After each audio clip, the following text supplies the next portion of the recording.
in culture, conduct, and for years, internal audit has always been seen as a conscience keeper of the organization, the team that tests controls, flags exceptions, and ensures compliance. But if you look in today's business environment, that definition looks a far too narrow form. Culture, conduct, and behavior have emerged as critical drivers for both risk and resilience. In fact, globally, if you look around, trust, ethics, and organizational culture now rank among the top non financial determinants of business stability.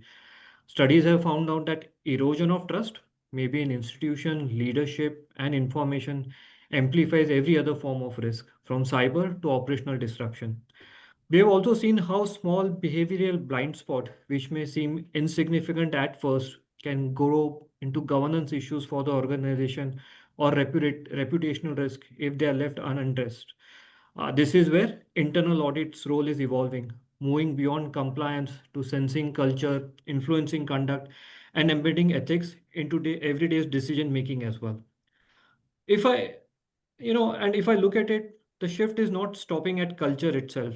Internal audit is also becoming more strategic partner in how organizations shape and deliver their priorities. As companies undergo digital transformation, enter new markets, redesign operating models, or navigate regulatory shifts, internal audit provides an independent view whether these efforts are progressing the way they are intended. It can test the assumption behind major strategic decisions, surface execution risk that might be overlooked, and assess how cultural or behavioral aspects are influencing the outcome for the strategic decisions that have been taken by the management. In doing so, internal auditor definitely supports in decision making, clearly organizational alignment, and more confident of the key initiatives that the management has taken. And in today's interconnected organization, internal audit is at a very unique vantage point.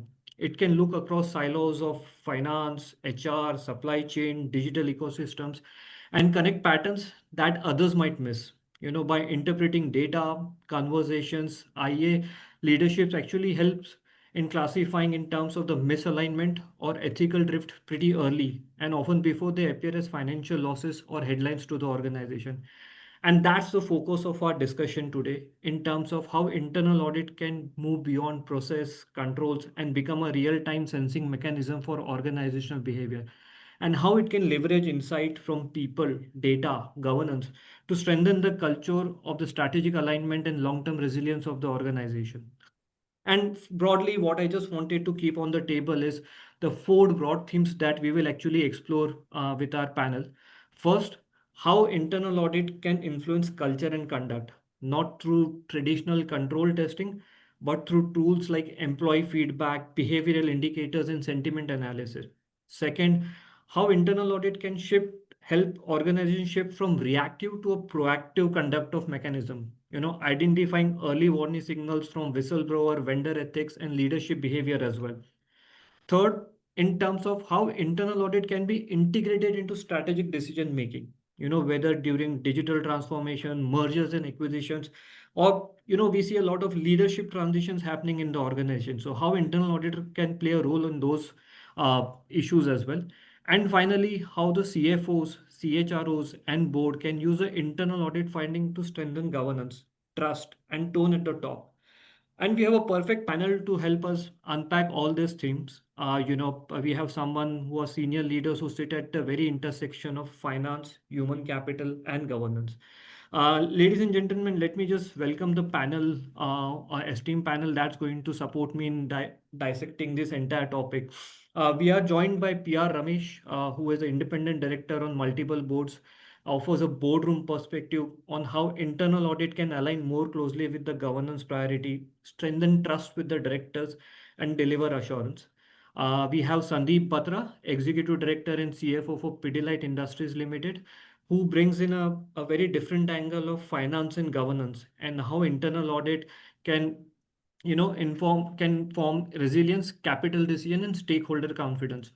We have Kaliswaran Arunachalam, who's a group CFO and head of strategy from Crompton Greaves Consumer Electricals. And that's a very different combination of a CFO and a strategy head. Kalis will actually share his perspective in terms of how internal audit can actually help in the strategy of the organization. And On the other side of the table, we have Harish Sharma, who is the group head for management audit and assurance at Adani Group, sharing his perspective in terms of how to develop audit frameworks that can link culture, conduct, and enterprise governance. And Haresh Dua, who is a executive vice president for internal audit and risk management at JSW. Again, bringing the entire focus in terms of what are the evolving assurance practices from a strategy perspective. And to give a softer aspects, about culture, why it is critical, we have Priyanka Gulati, partner and human capital consulting leader at Grant Thornton Bharat. Together, this panel will actually help us to form a 360-degree perspective from numbers to nuances and really how internal audit can truly become a culture catalyst. With that, let's get started from a discussion perspective. Priyanka, so I would just like to bring you in from a culture perspective. You have been advising multiple corporates on culture and human resources. In your experience, why is it so critical to have a right culture from a strategic success perspective, as well as what are the softer nuances that internal auditors really need to focus on? Sure. Thanks so much, Naveen, and thank you for bringing me in with such an esteemed panel. Good afternoon, good evening to each one of you. Firstly, let me say just pause for a second and say what is culture? Because there are various definitions of culture itself. So per me, very simple definition, culture is something what you do when nobody's watching. By you, I mean either the organization or the people of the organization. Very simple definition. Otherwise, of course, it's all about behavior, beliefs, systems, policy, decision making, etc. So, your question around what is it that we get out of culture, and it's a very interesting question in terms of what impact can it have, and especially with the chartered accountant sitting here, I'm also a CA. It's very important to see the impact in terms of numbers as well. And as per HBR studies, 40 to 50% on organization impact, whether be it financial or whether be it on the shop floor, is thanks to culture. So imagine 50% of your P&L and balance sheet is because of culture and what we've set around. And the seeds of it are sowed much before. You see the Indian cricket women's team, which won the World Cup. The culture seeds were sowed much earlier for them to get the impact after 2 to 3 years. That's point one. Point two is more around what do we get and how do we sow those seeds. We in Grant Thornton call it et we. It comes from et tu Brutus, which was a little negative. Here it's about et we. By et, what do I mean? E is about the energy that you get in an organization. Remember, when you get into an organization, there is an energy in terms of how people are performing, doing things, how they feel about the organization, how often attrition, etc., is happening. That's the energy on the ground. So the energy that you get in the organization is thanks to the culture. The talent, individuals and the gig workers are or even the young people are very important, and they do look at culture nowadays even before they join an organization. W is about how work is getting done, how are decisions getting made, is it collaborative, are we taking in data, how is internal audit perceived? So that's the W part of it. And E is the edge, the value proposition. Your product can be copied, your marketing style can be copied, your process cost, supply chain, everything can be copied. But the edge, the value proposition, I think, that you have in the market is thanks to the culture which you build over the years. So ECWI is a term that we use, is what you're getting out of culture. Of course, there are other new areas as well.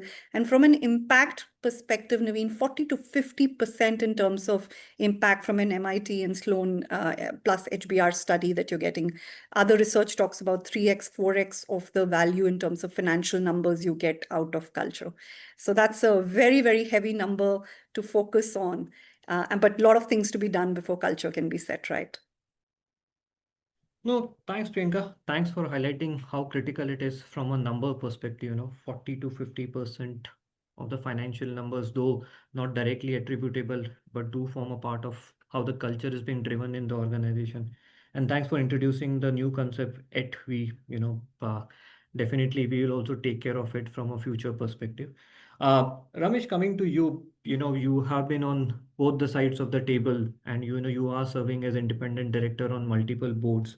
If I currently look at, the world that we are operating in, typically a very common term, VUCA, volatility, uncertainty, complexity, and ambiguity. You know, as an independent director, how do you think internal auditors need to evolve in terms of mindset and approach to remain truly relevant to the board and the governance function as well? So, what you really feel as internal auditors, we really need to change to be more relevant to the governance function as well? Thank you. Thank you, Naveen. Let me at the outset, put it in perspective. As directors, members of the board of directors, on an average, we spend about maybe 75 hours in a year. So we have a limited time. We come for the meetings, maybe 7 to 8 meetings in a year.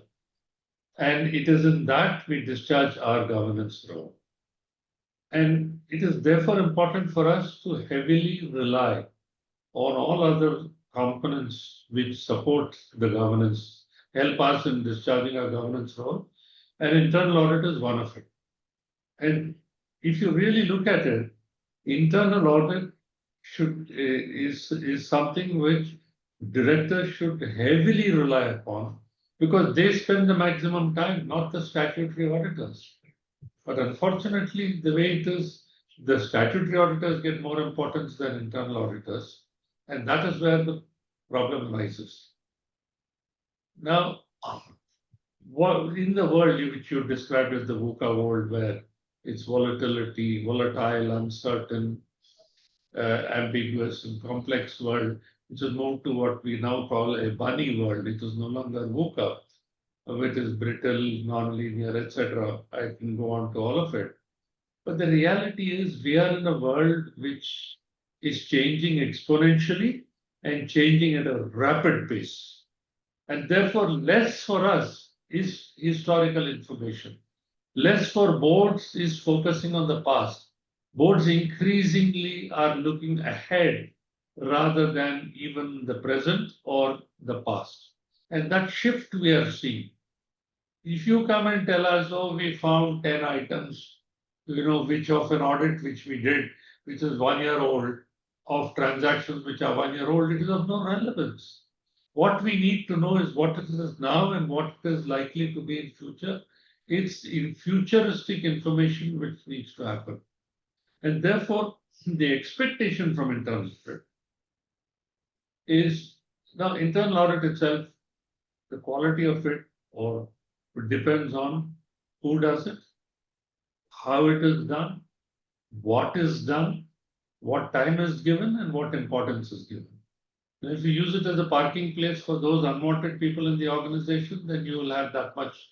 That is the quality of internal audit. If you don't give enough time for internal audit or do not man it adequately, that too does not get the right outcome. And it is also important for internal audit to focus on the future if that is the worry of the boards. If boards are worried about ESG, boards are worried about cyber risk, boards are worried about the strategy, which is the future, internal audit should align itself to that. And then go back to see, do we have the right people? Are we focusing on the right areas? Are we using the right tools? And that will determine this FIRE principle, which is frequency, interval, risk, and exposure, and lead internal audit towards a futuristic agenda, or rather a futuristic outlook, which facilitates boards in their decision making. No longer it is about, yeah, there was a fire in some point of it. We also want to know whether we need more fire alarms or more fire extinguishers. What is it we need? And that's what we want internal audit to tell us, not what they found. So let me pause here and No, so a very valid point in terms of how we can make internal auditors forward-looking rather than looking at historical data, or how do we really use the historical data to form an opinion about something in future as well? it is also about, I'll take a minute or two, and this is a common refrain which I've had, is internal audit stops at the findings.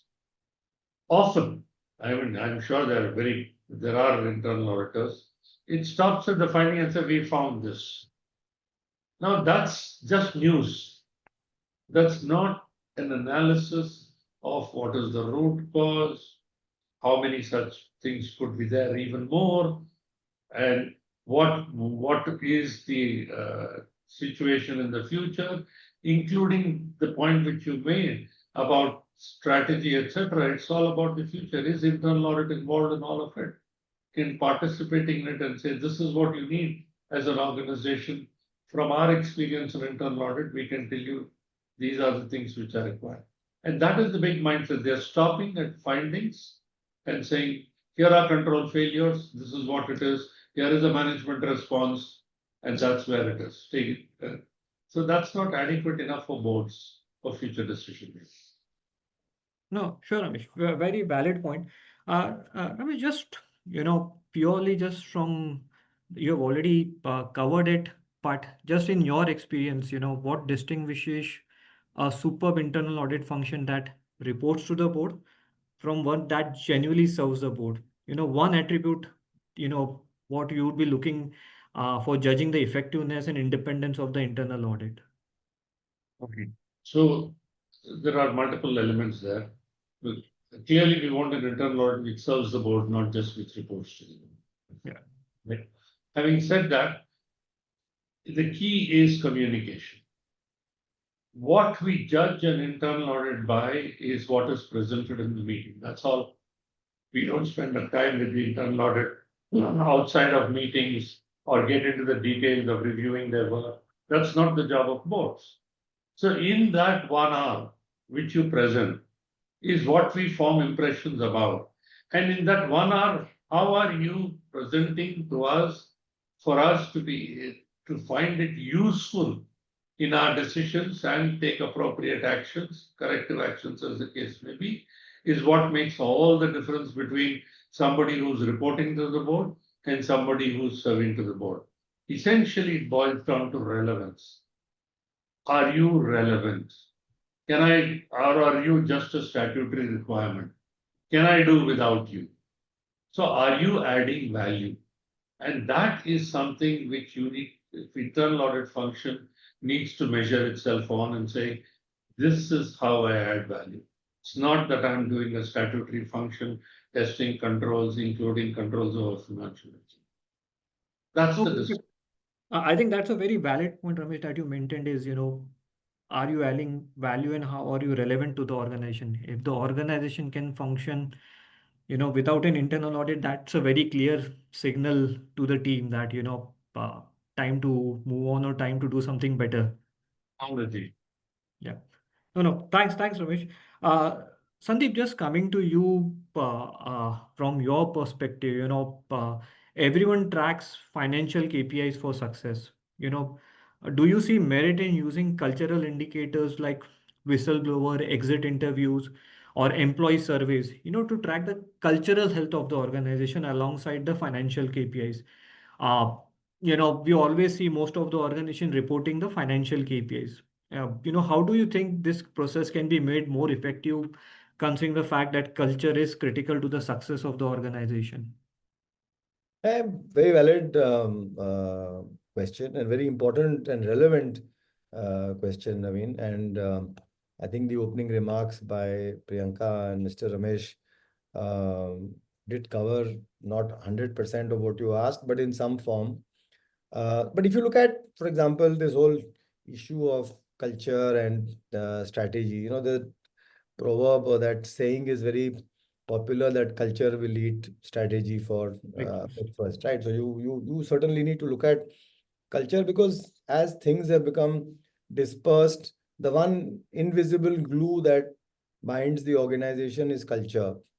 So at least from my experience and looking at the way we do things in Pidilite, certainly all the three indicators that you mentioned, what you spoke about, which is ethics or whistleblower cases or exit interviews and other KPIs we track. We don't track it as part of the audit committee or by the internal auditor. other than ethics. So ethics cases is something that the internal audit function internally in Pidilite drives. So the way we have a hybrid model, we have an external and internal audit firm that does the internal audits basis the risk rating, some of the traditional stuff, which as Mr. Ramesh rightly said, is a lot of it is looking in the rear view mirror. Uh, but a lot of the stuff outside that, which is something that may not come within the scope of an external internal audit firm, is done by the in-house team. Ethics cases is certainly something that this team drives, and I must say that our board members or audit committee members spent a separate session independent of the formal audit committee on ethics cases. So they will take away 1 hour, and the issue there is not about why somebody did a misdemeanor, why somebody complained, or why was there conflict of interest. The whole thing boils down to the culture in the organization, as to what is the culture that may be causing these kind of instances, if I were to look at specifically ethics cases. Similarly, on exit interviews, again, we have gone beyond the framework of outsourcing it to a third party. Third party gives some feedback, and not much sense you can make out of a third party's feedback. So the process that we follow, at least, is that members of the XCOM would do an exit interview of somebody who's leaving, not necessarily in your function. So we have we've identified a layer where you have the highest attrition, which will be always a middle management layer. And there the exit interview is not conducted by a third party, not by HR. It is conducted by a line manager who necessarily, who need not be part of that function. And of course, other parameters like the employee health and what is their morale and all, we track through a survey that we do.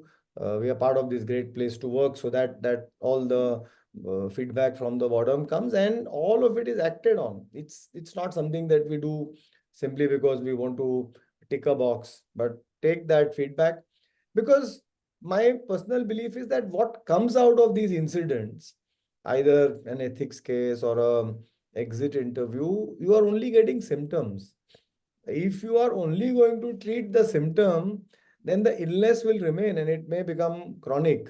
So that's why it is important that these subjects get discussed at the senior most level, where you don't limit it to adjusting to, giving a over-the-counter medicine that addresses the symptom, but rather than look at what actually is the root cause.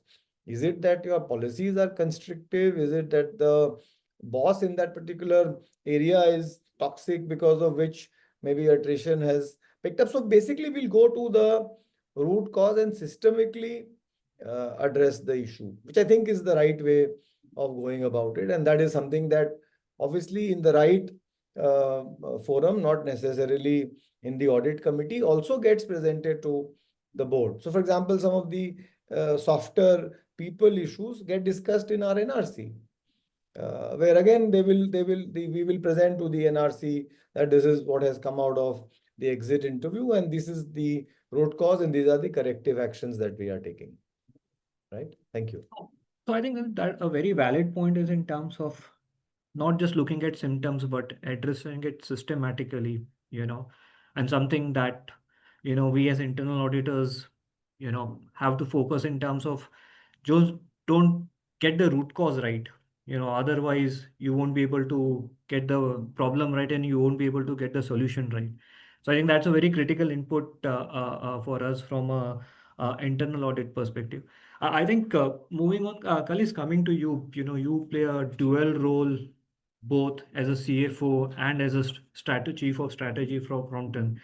Traditionally, uh, internal audit has always been focusing on process controls, looking at the health of the compliance systems and everything. How do you really feel that? How do we align internal auditors to start participating in strategy as well. Let's say just how does an internal auditor get a seat when there are certain discussion on mergers and acquisitions or certain discussions on a new product launch kind of a stuff. What's your view? How does internal auditors have to change from process and control through strategy as well? Yeah. Thank you, Naveen. Thanks for the opportunity to be part of an esteemed panel. I'll divide this into two parts to start with. One, what are some of the changes that you would expect an internal audit function to bring in? And then, what are some of the skill sets that you want the internal audit function to have as we move into this journey? Some of the changes that we discussed earlier, we would like internal audit to move from hindsight to foresight. Typically, a large point of time in internal audit is spent on hindsight. And when you want to drive the organization towards transformation, or when you want to drive the organization towards building in compatible partnerships and acquisition, it's important that you're able to bring in a lot of foresight. Second, traditionally, internal audit is known for risk assurance. Can we move away from risk assurance and bring in risk intelligence? The moment you're able to bring risk intelligence, you will be able to factor in what are the nuances of the industry that you're operating in, and how do you want to mitigate that as you are evaluating an M&A or a transformation. Third, historically, we all know that internal audit is good in bringing in visibility on compliance, but can we bring in resilience around it that will ensure that you will be able to fortify the foundation a lot, and how are you able to build a structure that is going to be there for multiple decades and years? Couple of areas in which strengths needs to be developed on.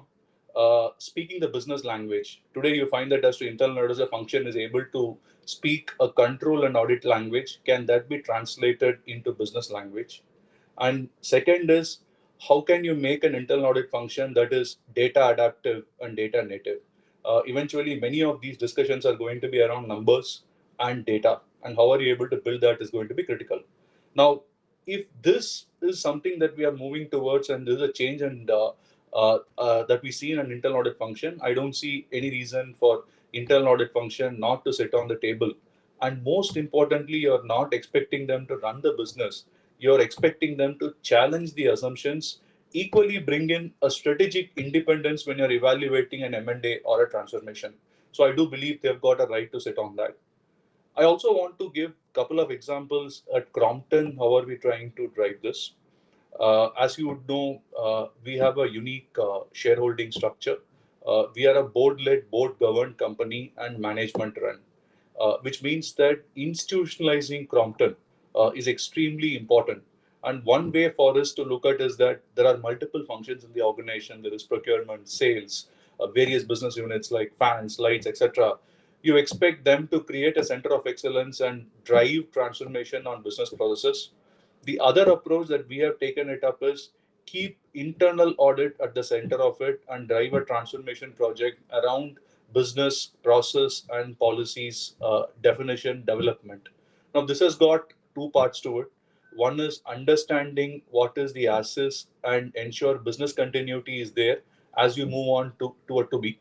And then also look at what are the future developments that you need to do, which can go on automation, which can rely on centralization, which can rely on outsourcing, and build that also. Now, this, when you put internal audit at the center of it, you're bringing them in on multiple facets of topics that we discussed earlier. There is a culture aspect to it. You expect somebody who will be able to sit across the table with multiple stakeholders and define not only what is today, but define the future. Understanding of business to know that I know how sourcing works, sales works, how fans works, and how seasonal fans impact, and bring that nuance onto table. You're also expecting an internal audit function to deliver these by having good amount of technology knowledge. So whether it is using SAP ERP, whether it is using AI, you expect them to be at the forefront of doing it. So we are doing this entire transformation project led by internal audit, and we do see that it's a 2-year project that will ensure that at an organizational perspective, we will be able to institutionalize Crompton with the shareholding structure we have got. And that's one example of how are we trying to take or bring forward internal audit on the table as a function that brings in strategic independence and intelligence. Second area is also again moving into foresight. This is something closer home in finance, where we are trying to get finance into next level. We are driving a transformation project in finance, which involves how do we bring in digitization, how do you bring in centers of excellence, how do you bring in closures far quicker and get dashboards and business intelligence reports coming in. We have made internal audit part of the core team which is driving this, to ensure that they are ahead of time in looking at what can go wrong when you're going on and embarking on a journey like this. If you want to centralize master data, what you need to think and ensure that controls are put in place before you go and implement it. If you are going to do AI for bill automation, we are putting in a touchless process where you can, right from the time when the bill is sent in any form to the time payment is done, it can be touchless, fully automated. So what can go wrong in the controls, and how do you need to build that in? My personal belief is also, with AI coming in, the boundaries for functions will go away. You may not have procurement, finance as two different functions. Procure to pay could be one central function that will drive end-to-end ecosystem. Order to cash could be one central function that will drive end-to-end ecosystem. Which means in this scenario where technology is going to play a huge role, GOC controls are not going to put in by individual role definition, but it needs to be put in with this kind of an ecosystem where things are centralized, but operational knowledge needs to be there to ensure how do you get it into work. So that's another example where we have got internal audit to be embedded into the transformation project, and they are driving it pretty well. Net, if some of these skill sets are being brought in by moving from hindsight to foresight, moving from assurance to intelligence, and moving from compliance to resilience, internal audit is well placed to drive these transformational agenda and M&As. No, thanks, Khalis. I think very valid point, and I really like the term hindsight to foresight, which all the other panelists are saying that, stop looking at or use historical data to form a view about the future. Again, a risk intelligence and being data adaptive. I think, we actually cannot run any internal audit function, without being data adaptive kind of a stuff. Thanks, Khalis, for that feedback. Harish, coming to you, on the other side of the table now, you are running a part of the organization that has got global operations with different cultural aspects across different countries now. you know I really just wanted to understand that, how do you get your team ready from a culture and conduct across these subsidiaries while still presenting a coherent view to the management, somewhere with multiple businesses, with multiple countries. How do you really evaluate the tone at the top from a culture perspective? Thanks, Navin. So I just give a context first. So what we are doing, so this our department is known as a Management Audit and Assurance Services. It is a centralized function and being operated under a chairman. So for a listed company, it is reports to the board of director, audit committee, and for other it is reporting to the chairman. So from the overall point of view, how we define our role and how it help in the culture building. So first of all, our role is very defined from the chairman point of view. Definitely, as mentioned, from the statutory requirement, from the LODR requirement, there are related to the process audit, which we also take help from the external auditor who focus on that aspect of it. So what we have done that our chairman has defined that there are three components of internal audit in which they require a support. One is that the performance audit which they have defined. So performance audit is nothing but to evaluate all the projects, what were the promises which has been given and what has been delivered. So is it what because at the initial stage that the thousands of crore has been invested into the project, which longs into the 2 years, 3 years period. And what was happen into that? Is it a IT project? Is it some of the new businesses which we have added into that? So that is one of the key aspect which internal audit is looking into. The objective is that how effective or what are the learning which we can implement it into the other thing. It is not a fault finding, but what was gone wrong when we have promised that there could be a return on this investment, could be this, or from this automation, this could be the area where we are going to improve, whether we have done it or not. So that is one of the key area, which is a key focus area, which internal audit does as a part of the performance audit. Second is that on the whistleblower, on the ethics part. So we have a very dedicated team who are working, internal team which are working on this ethic related and whistleblower. The objective is that this is again, everything is been so digitized, right? From complaint received, then investigation. There are so many scripts has been developed so that it will generate the various insight out of that from that basis, from the internal database. And then the point is that what is the root cause of it? What is the reason why this has been misconduct has been happen? I just give one example that there are various complaints or there are various investigation which has been identified that there are some minor variation or misconduct. For example, when employees going on the travel and do a mischief of that. So that was a trend which we were observing. From the value part, it is not that important, but from the ethics part, that is the kind how we are driving the culture. So point is that there could be a instance because we at a 45,000 employee base across India, where at overseas location, it is really difficult to drive a similar kind of culture. So there would be a people from the different culture, some of the companies which we have taken over, which may take some times to really establish and absorb our culture. So what we have done that rather than what we see that let us fix the limit.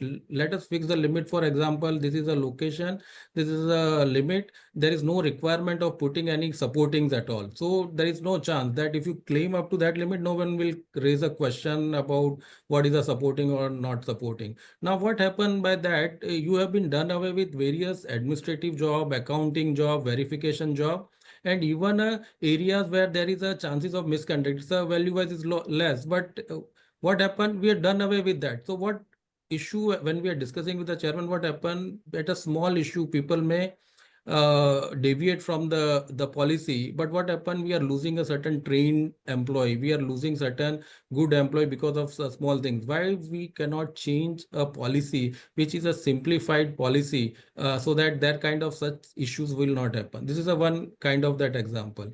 Second kind of example is that there are, if you see the trend, if find it trend that the employees we are doing a mischief or misconduct is more from the contractor which are a proprietor or which may be a partnership firm, public limited or a private limited company. The cases which we observed is very limited. So then it make a mandate why we should work with the private with the proprietor or the partnership. We should work with only with the private and public limited company. If really it is required from the skill set from the like a lawyer or specific skill set, then it is okay. Other than that, routine work should not be happen to that. So again, what happened that uh, collision, that kind of manipulation with the partnership with the proprietor has done away. So then again, that has drive that culture. So this is what where internal audit come into the role, deep dive into that, identify the reasons, and then see that how we can change into the policy, change into the processes, which may be easy and which avoid this kind of instances as a thing. So this is somewhere internal audit help into developing the policies and procedures. Similarly, from the control point of view, for example, there are certain areas like talent acquisition, number of talent acquisition, manual process where multiple processes which are right from requisitions to the interview, then to the final selection, then background verification. There's a whole end-to-end lot of activities comes into the talent acquisition. So what we have done that again, there are certain observation if the employees background verification is not correct or something where we found that after recruitment background verification reports comes and then we found that how to deal with that in situation. So what we have done that we have implemented with the help of HR. HR has taken an initiative, but we partner into that and integrated the whole system from start to end, in which we have inbuilt these controls, which including the who will do the interview, who would be the panel of that assessment, how it has been that remarks has to be mentioned, what would be the background verification report come before that offer letter should be go. So what happened when we have integrated the whole such system where all these issues has been plugged into that system, then there is no chances of the later on. So this is how through that kind of process implementation, automations, policy changes, we are driving certain kind of culture or certain kind of conduct so that will not have issues at a overall group level. And this is cut across when we are implementing it is cut across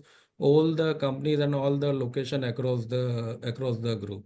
Similarly, a drive like we have done, one example is that disclosure of a conflict of interest. So across again at a group level that disclosure of a conflict of interest drive has been happen, enough time has been given, reminder has been given, so anyone can come up. What happened, they may have their relatives, maybe as a contractor, there some of the close relative may be working in some of the other companies, because that could be possible, because since you have taken over certain company, so initially it may not be, but later on it is there. So in case if it has been happen, let that conflict of interest comes, and then it would be shared with the businesses.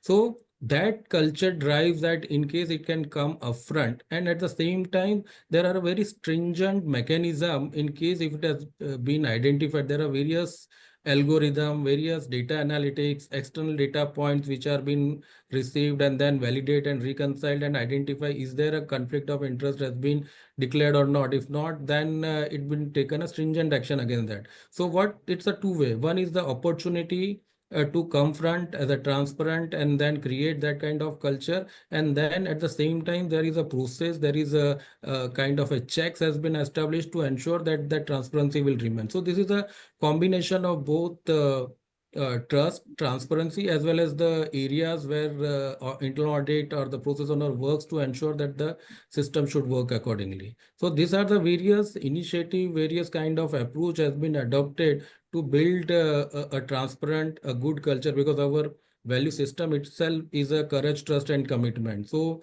a chairman himself give opportunity to any employee. If you really want to meet, if you really want to share, they can directly write to him, and he's very serious on that. He will read each and every such emails or any such hard complaints or hard post has been sent to them. He goes through each and every, even if it is sent by the supervisor or it is sent by the senior most, and then that kind of openness which allow them to understand what is going wrong in which area or which company. And then there would be a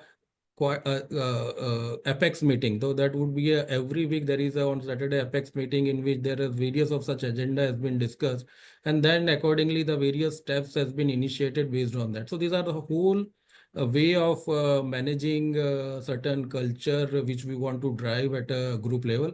At the same time, what would be the enabled process, what would be enabled digitization which help to create that kind of culture. So that is a joint effort of all the HODs that ensure that how we can adopt a digital, how we can adopt a AI, which drive the culture which we expect out of that.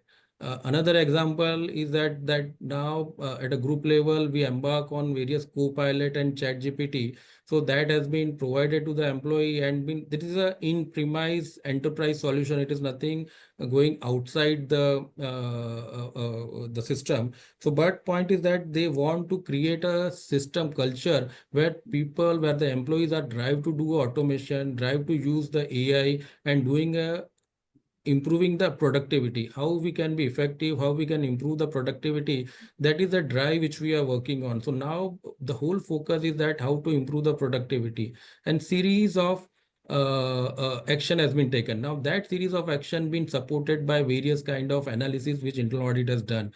What has been the issues, what are the concern, what are the areas where the productivity is low, or what is the area where we can work and improve from the digitization. Will have a integrated system which can be easy as a one single source of truth, and that is some where we can make a decision of it. So this all areas being consolidated from the internal audit point of view, from the process owner point of view, and at apex level, at a chairman level, drive that whole initiative where we as an internal audit been part of that whole initiative where we can contribute on that. So this is how we're driving the overall culture and conduct at Adani Group.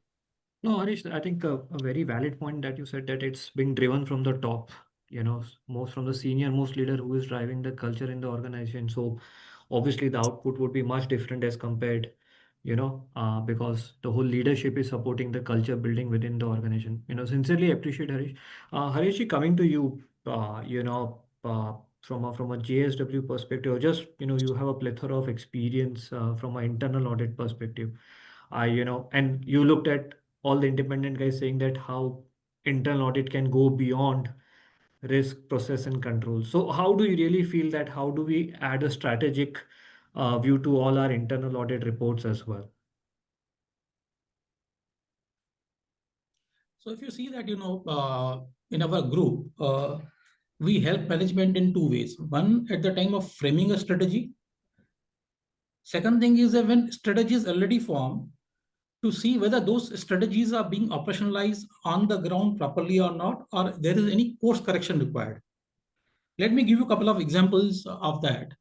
So for example, when I say that, a strategy is being formed, recently in one of our factories, we have doubled our output. So from 5 million ton, we went up to 10 million ton expansion project. Now, when this project was being conceived and it was being, formalized, so there was a point of logistics. This bulk raw material, which is, iron ore and coal, how it needs to be transported to the plant from the port. So there are two ways: either you go with rail or you go with road. And when you do a cost benefit analysis, you may feel that, okay, road transportation is much cheaper, because for rail transportation, you need to put capex. A large capex is required to handle that.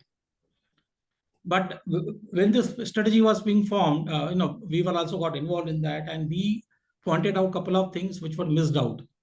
First of all, remember that one rake will, take me 3,800 metric ton of the material, which is equivalent to 152 trucks. Okay, so if you see that transit loss and handling loss between truck and the railways, in truck 0.25% is more, because you have to transport through 152 trucks. Very difficult to control that. Second thing, the route through which these trucks will be traveling. Some of those, trucks will be coming from, some of the rural areas or the areas where roads are not good. So there will be villagers who will be, raising a lot of concerns, and they may block your transportation of the material. So this is the input which we are given. So this strategy, which was earlier thought out through, the transportation through road, it was, re-evaluated to consider these additional risks and see that which one is beneficial. So this is the one example of that.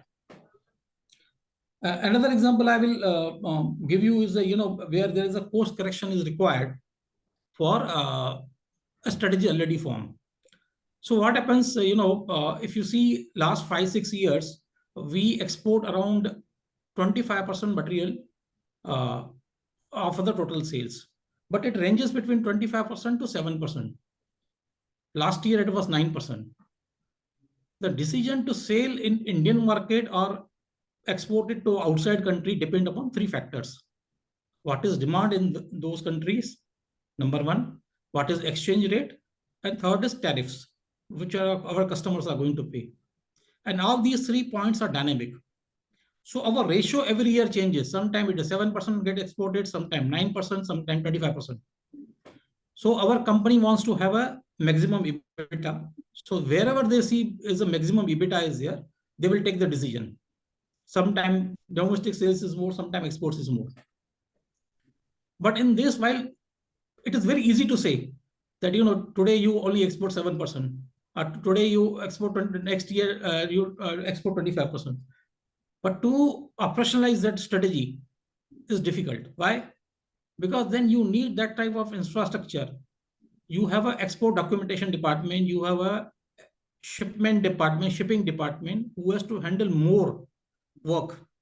Apart from that, this material has to be able to sold. So we went to the management and we said that when you wanted to operationalize this strategy, every time sometimes you fail.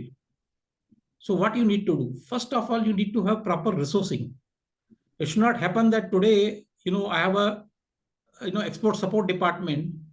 It is 7%, then you have a less staffing. But tomorrow, if you have a 25% exports, then you need to staff it more. Number one, you need to provide them proper resources. Apart from that, you need to have some customers to whom you are going to export, even if it may not be, beneficial. Otherwise, cutting off the whole relationship with the customer, immediately you cannot sell, export it. So some of our material is value-added goods. So management understood. So what we did is that we have few customers which are permanent customers in our export market, which we are going to supply them. Even then, our EBITDA in export market is less, because you need to be present in that market. Second thing, we have a well-defined total, resource management. even today, if somebody comes and says from tomorrow, I want to double the exports, you have a proper staffing, proper resource management to handle that. So this is the way, we do both the things. When a strategy is being formed, or when a strategy is already formed, we give them feedback how this strategy is working on the ground and what course correction is needed. So I think, Harish, just to understand, constantly evaluating the strategy, and obviously the documents needs to be shared with the internal audit beforehand in terms of understanding, what exactly is the organization moving towards to. Sure, thanks. And Harish, coming to one more question that has come to us is, as group heads of large corporates on management assurance, what is your core expectation from a CFO's office, as well as from a board perspective, in terms of how do we make sure that the process becomes more successful, and what do you really expect from the CFO's office as well as the CEO's office? Yeah. So, Naveen, what we have implemented here, so that has been working well. So, what we have done that the positioning of the internal audit. So, internal audit itself, because it is been qualified, he understand the risk, he understand the control point of view. So, only point is that how you well position the internal audit, then the value of internal audit or the value add of the internal audit could be added to that. So, what we have done is that is a very specific forum or the specific rule has been given to the CEO and the CFO, where in which every month they will set. So suppose if I take one example of, suppose say thermal. Now in thermal, every month CEO, CFO of that business along with all the station head, which they are sit together and go through the audit observations, what has been happened. Suppose if you have covered one plant, so they go deep dive into that, understand how far it is, not that it is high, medium, low. Point is that to understand the perspective, because the value has been derived by internal audit if that the proper input has been given by the respective stakeholder, including CEO and CFO. These are the areas which are important for us. These are the areas if you can audit it and give assurance on that. And then if there is exception, one has to go into the deep dive. What is the root cause of it?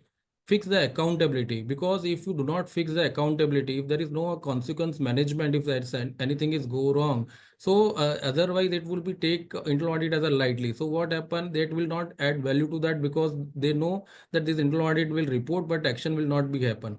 So the expectation from the stakeholder, including CFO and CEO, is that they have to act on that observation. They have to spend time on the audit observation, understand what is the root cause of it, and if it is required, if it is the action has to be taken, disciplinary action has to be taken against the negligence, that has to be initiated. That accountability has to be very clear with the CFO and CEO. If it is a process related improvement, that accountability has to be fixed, because internal audit will not do a process or writing on that or do a digitization or the integrated of that, because internal audit is it is a size by itself. It's the role is that it's the third line of defense. So that has to be give. From that perspective, the accountability has need to be fixed. If that governance mechanism is set right properly, then you will find that how good the internal controls would be established, and as well as the internal audit rule would be very clearly visible. And this is what we have applied here, and that has been working well. So that is my expectation, is that how we can have a proper governance with the accountability and the ownership has been fixed. I think that way will give a lot of value from the internal audit.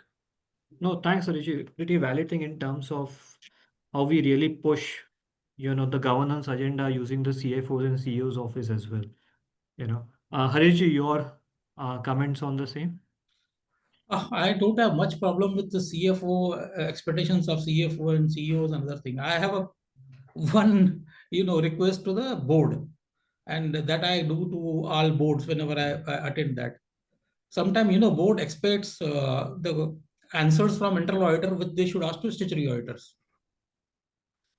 The simple thing, statutory auditor role is different, my role is different. You ask me about risk, you ask me about processes, you ask me for about controls, about strategy, operational issues, I can answer that. Now, many times, most of these board directors and other things, they ask me about related party transactions. Please tell us whether these related party transactions are, at arm's length and all those things. Again, you are dragging me into the transaction level. So I always told those board members, please do one thing, we outsource that. Okay, this is a related party transaction. You already approved that. Whether the actual related party transaction happened like that or not, I can check the process. But if you drag me to the transaction level, let us be outsourced to 100%, so that independent person will come and give you assurance. There are a lot of unwanted, unnecessary compliances and all these things are there, which takes up a lot of time. So that chokes our bandwidth. So that is the only problem I have, considering the ever increasing regulations and rules. No, I completely agree in terms of the way the regulations are changing, the geopolitical situations are changing. I think there is a lot of expectation of the board as well. But thanks to each one of you, I think we had a very decent discussion. I think if I have to summarize, from a culture perspective, from a strategy perspective, to make both successful, I think internal audit has a key role to play. Just to make sure that we give the right output. We got expectations from the independent directors, we got CFOs, that how can we use technology, rather than just be very centric to a few process and a few controls. I think that's the key takeaway from you, from all of you, is in terms of how does the internal audit speaks more business language.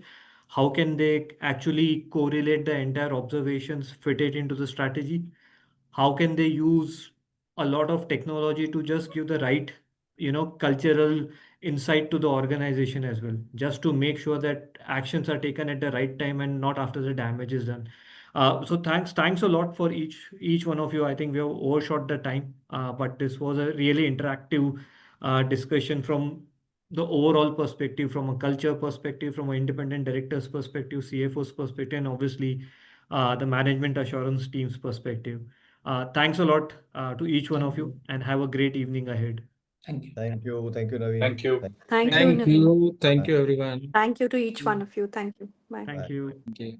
Bye.